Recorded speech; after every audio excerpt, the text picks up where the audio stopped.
Hi everyone, it's Joanne. Before we dive into today's episode, hit that subscribe button and give this episode a thumbs up. I first came across the idea of an intimacy coordinator when I was binging on season 1 of Bridgerton. The intimate scenes were so realistic, it brought me back to when I was filming Last Madame. For those of you who don't know, Last Madame was the first M18 rated drama series for Singapore local TV. And I literally pushed boundaries playing the lead role of a brothel owner. There was the much talked about sex scene along with other intimate moments, but honestly, we were all groping in the dark, pun intended, when it came to filming those scenes. While the team was incredibly supportive and I always felt safe, watching Bridgerton and learning about the role of an intimacy coordinator made me realize that all those awkward moments during intimate scenes I filmed over the years could probably have been handled differently. Intimacy coordinators don't just deal with sex scenes. They're involved in any intimate moments, whether it's kissing, cuddling, or even just being in bed together. They bring professionalism and structure to what can otherwise be very uncomfortable moments on set. And I'm sure there's much we can learn from this role about how conversations on consent and boundaries in the media can also be applied in our personal and professional settings. But of course, I'll leave it to my guest today to explain more. What do I know, right? Please welcome Rayann Condy, an intimacy coordinator, director, and casting director with 25 years of experience in the arts, committed to advancing intimacy and consent practices here in Singapore and Southeast Asia.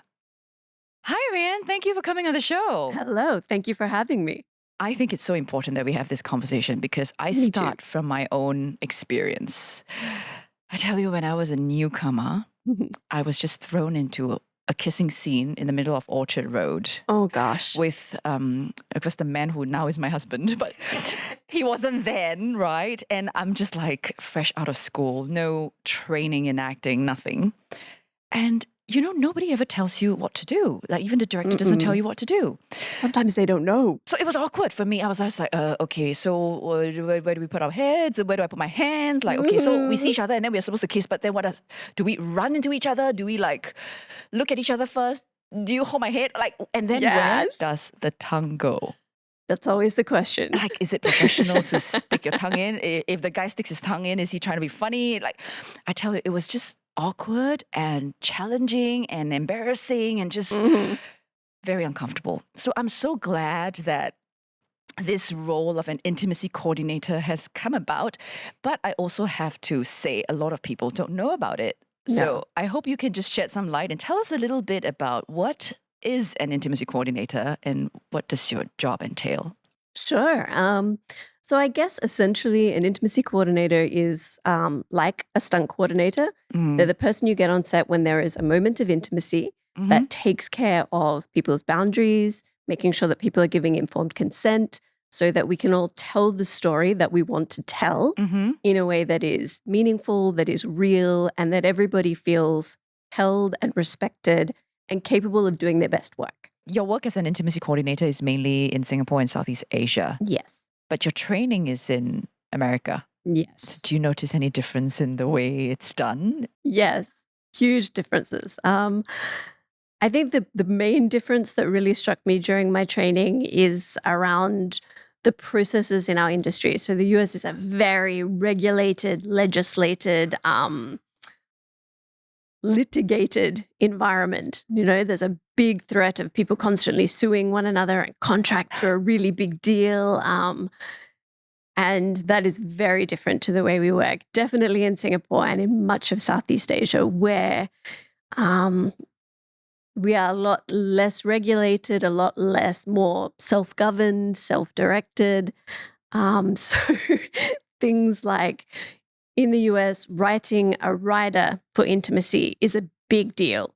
There's very specific language that you need to use. It will be sent to your actor, your actor's agent, your actor's lawyer's agent, and then it'll come back to the producer who will then send it to their lawyer, who will then, and there's a whole process. Must be done a certain amount of days in advance, this, that, and the other. Whereas here, there are some cases where actors don't have a contract, let alone a contract that we can put an addendum on. So trying to work out how to adapt some of these processes to local ways of working has been very interesting. Because I think that the writer process has a lot of value. So the writer is essentially a document that says the actor has agreed that this is what we're going to do, and we add it to their contract. I think it's important because it puts in black and white terms what we've talked about.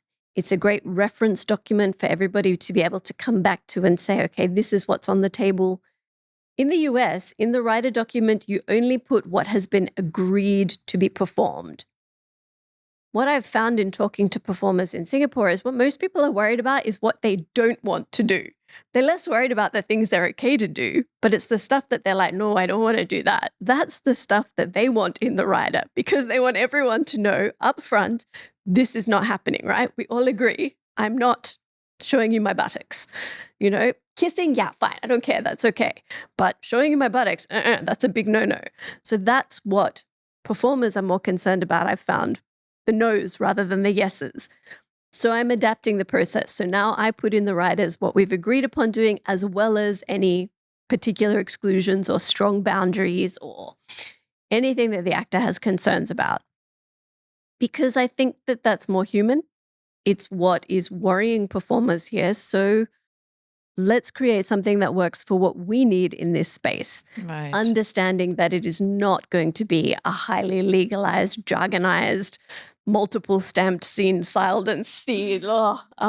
We don't have to live through that. So let's make it something that works for us here. Another difference that I've found here is that a lot of my colleagues who are now working in the US or the UK, because of the strong legislation, they are often on projects where the team really doesn't want them to be there. So they're there because you have to tick a box. And it can make for some really unpleasant experiences because the team are not actually engaged in or invested in the idea of consent, respect, and boundaries. Whereas in Singapore, because this is a space that is not mandated, the projects that are finding me, that are inviting me to be there, they're already thinking along the same lines as me. They already share these core values. So I'm having the experience that generally I'm on set because I'm wanted on set. People see the value. People understand what this is going to add to the space. And so generally my experience on set is very positive, which I think is really nice. It also means I recognize, and I hear the stories, I still hear horror stories from actors that break my heart a little bit, that there are sets where this is not happening. And as a result, actors are being put in positions that are making them really uncomfortable at the very least. But yeah, the upside of that is it's making my job a little bit easier. When did this role came about? Or is this just a recent thing? Yeah, it is a relatively recent thing. Basically, post-2017, when the Me Too movement blew up globally, it became pretty apparent that there were some things that were not really working, particularly in film and television and in the arts more generally. And off of the back of that, we started investigating, well, what's going wrong and how can we change this? And one of the things that emerged there was this idea of an intimacy coordinator. So in those moments when performers are perhaps at their most vulnerable, there is a process and there is somebody that is there to facilitate that process so that they are able to do their work just like anybody should be in their job, right? With their boundaries intact, with the capacity to give informed consent in order to do their best and tell the story that they've all agreed to tell. So we've also heard that back in the day, it's just, are you cool with it? Am I cool with it? Okay, we're cool. Let's just do it, right? Yeah. How is that process different now with the role of an intimacy coordinator? Yeah, it's pretty different. And I mean, it's not just back in the day. I worked on a show maybe 5 years ago where the first scene on the first day of shoot was a sex scene. And the director basically said, okay, the two of you just kind of work out what you're going to do and I'll come back and put the cameras in. And of course, the poor actors were like, what? Oh my God. I only met you 3 minutes ago. So unfortunately, it's still happening. But the process is pretty different once you have an intimacy coordinator involved because we start way before we get on set. So it's about a process. So I have a conversation with the director to really understand, well, what exactly is happening in this scene? What is the story you're trying to tell and how are you trying to tell it? Because often, on the page, it might say, they kiss, ... Right. But what kind of kiss? Like, is it a long kiss, a slow kiss? Is it a like lips moving kiss? Is it a peck on the lips kiss? Is there tongues, as you mentioned? yes. Where are the hands going? Are clothes coming off at the same time? Are they stumbling backwards and falling on a couch? They kiss can mean so many things. Right, exactly. And you might have read the script, your co-actors read the script, and the directors read the script, and you all have a completely different picture in your mind of what this they kiss is. So that's the first step. Let's get real clarity around what is they kiss. After that, I have a one-on-one conversation with each actor and basically talk away to them. from other people, right? Yes. Has to be one-on-one, has to be private. The only exception would be is if the actor is underage, if they're youth or children, then the conversation needs a support person, a parent or a guardian with them.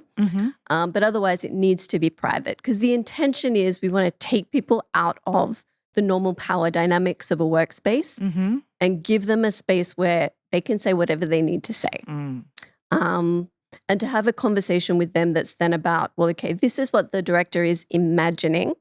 What do you understand the scene requires?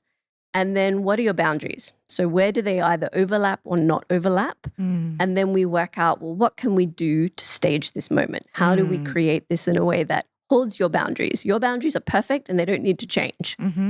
There are a million ways to tell this same story. So we're going to work out the way that tells the story, respects your boundaries, and gets everyone the end product that they're going to be happy and proud of and walk away feeling good about and not having that war story that comes out every time they're talking about their challenging moments in their job. What is the most challenging part of your job then? Sounds to me because you have to listen to everyone and especially when not everyone's going to be on the same page about something. I mean, I imagine that's going to be most challenging, but maybe you tell me, what is the most challenging part of your job? No, I think I agree with you. It's the conflict resolution can be the most challenging thing. And sometimes there is conflict, I want A, you want B. How do we find a way to meet in the middle? Or in a worst case scenario, maybe we don't. Maybe this is a match that isn't right and we need to look at changing some of the pieces of the puzzle. Who calls the final shots then?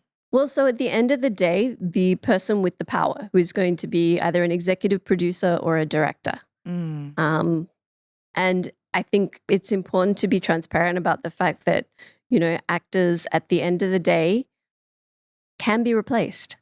If that's what a production thinks is the most important thing, it is a possibility. Is it a good option? Generally, no. Generally, it's difficult, it's time consuming, it's costly, it's going to mean anything you've already shot is now redundant. And it means, burning bridges and not being able to maintain healthy relationships moving forward. So it's not an option that I've ever actually experienced being the final outcome, but it is a possibility. And I think it's that also weighs on actors' decisions sometimes and is part of why the intimacy role is so important because we need to recognize that fear and those differentiations of power and be able to give people a space to actually hold their boundaries in a meaningful way. I don't know if this is the right context to give, but for listeners who are not in the industry, perhaps this idea of power is something they are not quite familiar with. Like, what does it mean when we talk about the fear of power? Maybe we can elaborate a little bit on that. Sure. I mean, so in the arts for an actor, essentially, you've been brought into a project because you've auditioned for a director, they've decided you're right for the role, and the executive producers or the producers have then said, yes, we concur. This is the right person. Let's contract them. Let's pay them, et cetera, et cetera. And in that, they have a certain amount of power that lingers. They have the power to remove you from the project. They have the power to not work with you in future. They have the power to minimize your role throughout the project. So there's a lot of potential fear of backlash, I think, that actors worry about. Just like in any other work setting, your boss has the power to give you certain jobs they want you to do, to take certain jobs away, to share pieces of information with you or not share pieces of information with you. The trouble is that in an acting scenario, I think these things are a bit amplified because of the episodic nature of our work. Yes, and also because sometimes it's hard to get work and it's hard to get that role. And if that role is really good, you're working with like a great team, you've got big names attached to it. And I've also even heard in some settings where, let's say one of the leads they are a huge name, and then you are going to be pairing with this lead person. So if like the lead person says okay, and then you're not comfortable, then you are sort of like jeopardizing your career, because this could be a big break for you. So I think that is what we are talking about. We said about the fear of backlash, and I think it's so important to have like a neutral person. Because again, right, the directors and everyone, you don't want to feel pressured into doing something, or into saying yes, or into giving up your boundaries because you are sort of pressured into it. But having like a neutral person, like a third party, talk you through, then you can sort of you can feel comfortable enough to be honest about how you feel, and trust that you will not be judged in that sense. So to give some clarity, because in my introduction, I talk about how, being the intimate moments are not just the obvious kissing or they make love. So maybe you can give us some scenarios where an intimacy coordinator would come in, and perhaps even some scenarios that we would not even consider, would require like an intimacy coordinator. Yeah, I think that's a great question. Most places in the world that have more unionized workspaces have defined what is intimacy and when do you need an intimacy coordinator. And they almost all say if there's any simulated sex or nudity. And then most of them add a third clause, which is or anything else that the performer deems to be intimate. Because what is intimate for one person is very different to any other person. And it can be things like close proximity. So somebody pushes somebody up against a wall and stares directly into their eyes. That could feel very intimate for somebody. Bathing a child. Oh. This is a type of intimacy. The child is very exposed. Right. There's contact with body parts that you might not normally have contact with. Birthing scenes. Very intimate. You have a female with certain parts of her anatomy potentially exposed. Simply being in that stirrup position could be considered very vulnerable or very intimate for a lot of women. Bathing an elderly character. And then, as I said, anything else that the actor deems. So it might be a hug. It might be a brush of a hand across a shoulder. Whatever that actor deems as intimate, and it's going to depend on their history, their upbringing, the type of media they consume, their cultural background, their religious background. All of these things will give us all slightly different feelings about what is intimate. And I've also heard that this like intimacy coordinators are used more on stage, like stage theatrical performances. And correct me if I'm wrong. Because, the actors and the performers, they are doing the same thing pretty much every day, right? Every night they've got the same show, and every night they might be repeating the same blocking. And there could be just some days when maybe yesterday I was okay with it, but then today I'm just not comfortable with it. Like, as from an actor's point of view, I might feel that I don't have the courage to voice out, because people are going to judge, but you were okay yesterday. How come you're not okay today? So tell me more about scenarios like that. Does it happen? And when it happens, is it an actor's right to, ask for an intimacy coordinator? How does that work? Absolutely. I think that boils down to one of the core sort of tenets of the idea of consent is that it is reversible. Exactly like you said, what I've agreed to today doesn't mean I've agreed to do it tomorrow or yesterday. If I agreed to do it at 10 a.m., it doesn't mean I'm okay to do it at 11, 12, and 3. Consent is variable and it changes moment to moment. And what I said was okay today, maybe something's happened between today and tomorrow, and this thing is no longer okay. Right. It could be very simply, my scene requires that I crawl on the floor on my knees. And this afternoon, I've skinned my knee. I fell off my bike. I've got a big cut on my knee. I can't do this anymore. Nobody would kind of say, oh, well, you did it yesterday, so you have to do it today. Clearly, something has changed, so we have to change the blocking to fit. And the same applies to intimacy, though the reasons for the change are not always necessarily visible. Yes. And actually, the reasons don't need to be explained. We never need to justify our boundaries. They are our boundaries and they are okay.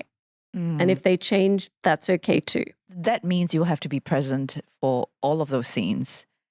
And do you initiate that conversation first, or do you sort of wait for the actor? Do you have to like sort of ask, so is everyone okay? Or like, do you wait for the actors to come to you? How does that process go? So in an ideal theatrical process, we would have an intimacy call, which is just like a fight call. Before the show, you just walk through the blocking, A, B, C. Oh, okay. And after the show has started running, it's usually something that your stage manager oversees.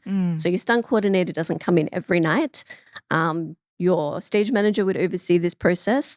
And then if something has changed, actor B fell off their bike yesterday, we need to change the blocking, then we call the stunt coordinator back in. So the same would be the ideal process for intimacy. So there is a reliance on actors having the capacity to advocate for themselves. And we can kind of pave the way to make that happen by putting processes in place. So they know, okay, every day there's this quick call. So if I need to change something, it's already in the schedule. People are already going to be there. We get the intimacy person in. Does that also apply to TV and film? Yes. Yep. Okay. It's a little bit different in so much as the intimacy coordinator will always be present when the intimacy is happening. So ideally, we'll have had a rehearsal pre-shoot, but on the day of shoot, the intimacy coordinator is always there and is there until the scene is wrapped. Right. I like how you mentioned about the psychology behind an actor who is, going through whatever's going in their minds. I just wanted to ask if you are aware from, your work with the actors, what usually goes on in their minds when they have to do an intimate scene, or the most common things that you hear? The most common things are worry. What exactly am I going to be asked to do? Right. I don't want any surprises. I want to be able to prepare myself. I often hear, particularly from male actors, is my scene partner okay with this? What are their boundaries? I think there's a real awareness and care for wanting to respect each other's boundaries. And I think particularly often that comes up for male performers. I think they are mindful of the fact that, there's a history in patriarchy of a gender imbalance, that perhaps they have a physical strength, which if it's a female scene partner, might not share. And so a real awareness and sensitivity to the fact that I want to be able to respect this person's boundaries. Tell me what they are so I don't do anything wrong. The intention, I hear that again and again. That comes up a lot. From the male actors. What about with the female actors? From the female actors, I think the questions are more usually along the lines of, tell me more. I want to know the details. I want to know exactly what I'm supposed to be doing, what's going to be seen, how is it going to be seen, so that I can make choices and be prepared. Like what's going to be visible? Do I need to have shaved or waxed? Is there lip-to-lip contact? Because then I want to bring my toothbrush and this and that. And some of those processes I would help to facilitate for them. But usually I find, female performers, it's about knowledge. I want to know the details so that I can get ready. However, I need to do that for myself. The facilitating of the process, what do you mean? Like you prepare the toothbrush and and so mint? I have a little intimacy kit that has things like mouthwash, breath mints, some spare toothbrushes. Every time I go to a hotel, I pilfer all the little toothbrushes so I can give actors, it's your little toothbrush in your kit. I try to request that if productions can accommodate this, they have a little sanitation corner. So a bottle of mouthwash and some little cups that people can use to just swill and spit, some hand sanitizer. Sometimes it's basics like maybe we need baby oil because often there's a lot of tape involved in intimacy, things like that, so that we make it a practice so that nobody has to feel like, am I a bad person if I ask you to brush your teeth before you kiss me? We just all know we're all going to brush our teeth. Or we're all going to swill with mouthwash, or we're all going to have a mint. So it's not like you have bad breath and I don't like you. It's just, this is the process. We just all do it. It takes away some of that awkwardness. I love it. I love it because it's so nice when you have got someone to sort of, well, not say be the bad person, but just yeah, sometimes sort of, manage it a little bit. But I know from my experience, I just put it out front. I just put it up front. Yes. This is what I'm going to do. Would you do it too? Would you I'm going to prepare I would tell my co-actor, I say, okay, I'm going to do this. I'm going to prepare this. And then, then he's, oh, okay, I'll do it too. Yeah. But sometimes we don't always have that relationship, or that comfortable sort of, it's you haven't really met each other yet, right? Sometimes. So then we might not always be able to have that Yeah. open conversation. And so having someone, like you said, neutral, who has the knowledge on how to phrase the questions even, that it doesn't create some sort of unnecessary pressure to each Yeah. person. I think it's very important. Yeah. Or just, that weirdness of like, well, I'm going to do this. Are they going to do that? Is it okay if I ask them to do this Yes, too? yes. It just, And yeah. because honestly, I tell you, what I encountered was also even how do you not show certain parts, but you want it to look realistic? Mhm. Like, how do you even tape? Like, where should you tape for? It's down even to the technicals, technicalities. Like, how do you tape? Where do you tape? And stuff like that. Like, do you put Yeah. a pillow in between? Like, how do you do it? What is the act? And then, especially in sex scenes, for example, like you have to climax, but you're not really climaxing. Then when do you climax? And then when you climax, Yeah. what happens? And then like, Yeah. I mean, like, how do I take that cue, right? To know Mhm. that you are climaxing or that I'm climaxing or whatever that is. So it's just so hard. But then we are all committed to want to make it real Yeah. like look as real as possible without it really being real. Mhm. So, oh my goodness, I tell you, I struggled with it so much back then. Have you got any like little, I would say like stories to share? Yeah. I mean, I think that the way to make scenes of intimacy look real is to be really specific with the choreography. Mm. And some people feel that that's counterintuitive. The response is, oh, but if we've rehearsed too much, it won't be spontaneous. It won't be natural anymore. And I disagree. I think that we need to have a really firm, clear scaffold, Mm. which then allows actors to be alive in between those points. We draw the dots on the page, we make it a really clear picture, and then that allows the actors to be alive going from point A to B to C. Mm. Because they know that there's that voice in the back of their head that's going, oh gosh, is it okay if I put my hand here? Oh gosh, are they coming now? Was that an orgasm? I don't know. Am I supposed to keep kissing them? Do I stop? All of those voices go away because you know. So then all you have to do is be there, be present with your co-actor. You've agreed what the story is. You know what all the mechanical pieces are. Now you bring them to life. Now you live in that moment. Yes. We've always had this thing where we watch. I mean, I come from Channel 8, which is, well, you would say, I mean, people would like to say that the audiences are a little bit more conservative. And so also it then is reflected in the kind of intimacy that's being Yeah. portrayed on screen. So do you think there is a difference in the way intimacy is now portrayed? Like, are people more open to it in general, or are people just more sensitive to it? Like, what is your understanding? It's an interesting question. I was reading something recently that suggested that global trends suggest that there's less intimacy on screen in recent times as compared to previous decades. Mm. I find that interesting, but I wonder what the research would say if we looked at the quality or the storytelling of the intimacy that's now on screen. Because I feel like maybe the reason that there's less is there's a lot less of those they have sex moments. Now it's about, is this meaningful? What's happening for the characters? Is this telling a story? Is this moving their relationship forward? So the intimacy on screen, I think, is much more focused. It's not just about let's have a gratuitous romantic moment. It's about real storytelling.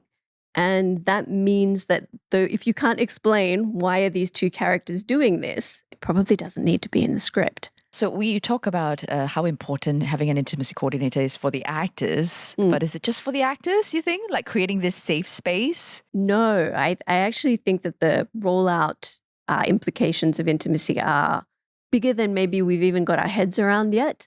So one example is I think that actually an intimacy professional helps the crew because, again, there's a process. And it means that when we all get on set, we understand that this is what we're doing today. It's on the schedule. We've had a briefing. We know that this will be a closed set. We know that this person will be here. And so immediately it changes the tone. I think in the past, sometimes we dealt with these awkward moments by making jokes, which would mean that, there was a lot of kind of inappropriate, ha ha ha, you're going to get your gear off next scene, ha ha ha, or, oh, it's the sex scene. Are you ready? Which I believe was really well meant. it was meant to, de-escalate tension to make it normal. But what it actually does in another way is to make this, it's the scene. Right, We're all like right. nervously, anxiously kind of wanting to either avoid or get through or get to. Right. So I think it professionalizes that moment so that we can all go, okay, we're still at work. We've still got a job to do. We can have fun. We can have a joke. Yeah, sure. But there's a process and this is what's happening at this moment. I also think it helps crew in terms of, so say, for example, we're filming a scene that involves some non-consensual sexual violence. That can be potentially really hard for members of the team to have to watch. So yeah, the actors got to give informed consent. The director got to give informed consent. But did your sound person, did the grip? Maybe not. And so part of an intimacy process is making sure that the crew are aware this is the nature of the material, this is what we're filming, this is the process. And ideally to give them a choice, if you don't want to watch this repeatedly, do your thing, set up what you need to set up, and then step away from the monitors. Do you want to swap in somebody else from your team to cover for you if this moment's going to be really uncomfortable? I really feel sometimes for the sound guys because they're, crouched in a corner with their boom, trying not to have to watch this thing happen again and again, but also and having to listen to it again and again. It can actually be really emotionally taxing. Traumatic. Yes. Hey there, if you're enjoying the episode, show some love. Hit that like button on YouTube and give us 5 stars on Spotify. Your support means the world to us. Now let's get back to the episode for more juicy details. For someone who's never had this training or this exposure, what exactly are boundaries or what? Mhm. I mean, what is okay? Because sometimes, if I'm honest, sometimes I don't even know if saying no to something is right or, I mean, like you said, it's no